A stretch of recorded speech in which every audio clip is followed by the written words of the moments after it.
Medical కాలేజీల ప్రైవేటీకరణను వ్యతిరేకిస్తూ వైఎస్ఆర్సీపీ ఈ నెల 12వ తేదీన ప్రజా ఉద్యమంలో ప్రతి ఒక్కరూ భాగస్వాములు కావాలని మాజీ ఉప ముఖ్యమంత్రి ఎస్బీ అంజద్ బాషా పిలుపునిచ్చారు. కడప నగరంలోని తన కార్యాలయంలో అంజద్ బాషా ఈ నెల 12వ తేదీన జరిగే ర్యాలీకి సంబంధించిన పోస్టర్లను ఇతర నేతలతో కలిసి ఆవిష్కరించారు.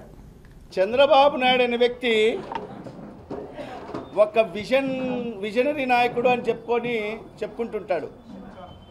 విజనరీ నాయకుడు అని చెప్పుకుంటుంటాడు. మరి ఇవాళ జగన్మోహన్ రెడ్డి గారు తీసుకొచ్చిన ఈ రాష్ట్రంలో సచివాలయాలు సుమారుగా 10,500 సచివాలయాలు తీసుకొచ్చి ప్రతి 2,000 జనాభా ఉండే ప్రతి గ్రామంలో ఒక సచివాలయం ఉండాలి.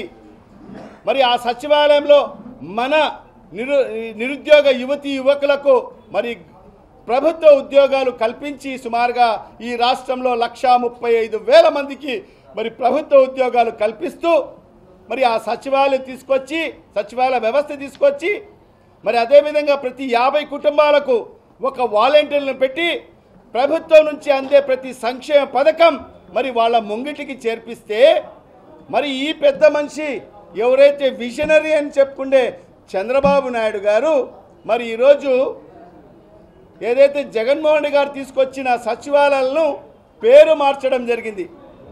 ఏమని? విజన్ యూనిట్ అని. అంటే విజనరీ నాయకుడు చంద్రబాబు నాయుడు చెప్పుకునే నాయకుడు ఎవరు విజన్ కలిగిన నాయకుడు? ఎవరు విజన్ కలిగిన నాయకుడు? సచివాలయాలు ఎవరు తీసుకొచ్చారు? మరి దానికి ఏం పేరు పెడుతున్నారు? Vision unit. ఇప్పుడు చంద్రబాబు నాయుడు ఒప్పుకున్నట్టే కదా జగన్మోహన్ రెడ్డి విజనరీ నాయకుడని. చంద్రబాబు నాయుడు జగన్మోహన్ రెడ్డి గారిని విజనరీ నాయకుడని ఒప్పుకున్నాడు. ఈరోజు చంద్రబాబు నాయుడు చేస్తుంది ఏంటి? మరి పేర్లు మార్చే కార్యక్రమం. జగన్మోహన్ రెడ్డి గేమ్ చేంజర్ అయితే మరి ఇవాళ ఈ రాష్ట్ర ముఖ్యమంత్రి ఏమంటే నేమ్ చేంజర్.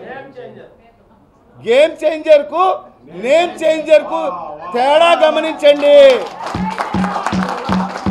గేమ్ చేంజర్ అనేవాడు ఎప్పుడు ప్రజలకు ఏ అవసరాలు వస్తాయి అని చెప్పి గుర్తించి ముందే గుర్తించి మరి అలాంటి పథకాలు కానీ అలాంటి వ్యవస్థలు తీసుకొస్తాడు. నాడు నేడు ఎలాంటి వ్యవస్థ అది?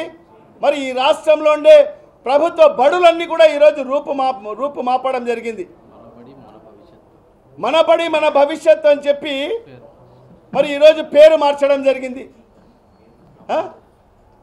మరి ఈ రకంగా అన్నీ కూడా రైతు భరోసా కేంద్రాలు ఆ రోజు రైతులకందరూ కూడా అండగా నిలబడాలని చెప్పి మరి ఆ రోజు ప్రతి గ్రామంలో ఒక రైతు భరోసా కేంద్రం తీసుకొస్తే దాని పేరు రైతు భరోసా పెడితే దాన్ని ఈరోజు పేరు మార్చి అన్నదాత సుఖీ భవ అంట. అదే కాదు జగనన్న కాలనీలు. జగనన్న ఒక విజనరీ నాయకుడు పేద బడుగు బలహీన వర్గాలకందరికి కూడా ఒక కాలనీలు కాదవి ఒక ఊర్లుగా తయారు చేశాడు. అలాంటి ఊర్లు ఈరోజు పేరు మార్చి ఎన్టీఆర్ నగర్లుగా మార్చే కార్యక్రమం చేస్తున్నాడు చంద్రబాబు నాయుడు. మరి ఆ రోజు ప్రతి పేద విద్యార్థి చదువుకోవాలి. మరి పేదరికం చదువుకు అడ్డు రాకోకూడదు. మరి వాళ్ళ తల్లిదండ్రులు కూడా మరి వాళ్ళ పిల్లల్ని స్కూల్కు పంపిస్తే మరి ప్రోత్సాహకరంగా వాళ్ళకు అమ్మఒడి ఇస్తా అని చెప్పి మరి ఒక పథకాన్ని ప్రవేశపెట్టి